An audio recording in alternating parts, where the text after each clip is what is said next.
நீங்க கிறுக்குறது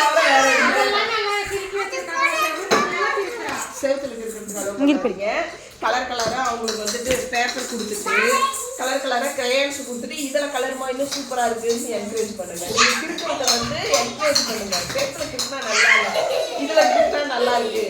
ஃபர்ஸ்ட் இந்த மாதிரி ஸ்டேட்ல தான் கிறுக்க வைப்பேன். ஒரு 6 மாசத்துக்கு கிறுக்க வைப்பேன்.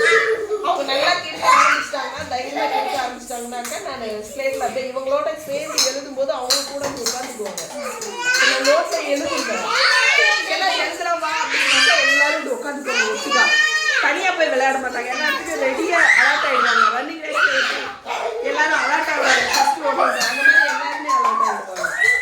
எல்லாருமே சேர்ந்து உட்காரும் போது ஸ்லேட்ல ஆட்டோமேட்டிக்கா கிறுக்குவாங்க. இப்ப நீங்க வேணா பாருங்க, நான் சொல்றத பாருங்க. எழுதலாமா? பால் எடுத்து வைங்க, எழுதலாம். டக்குன்னு எல்லாம் வந்துருவாங்க. இது இந்த பாப்பா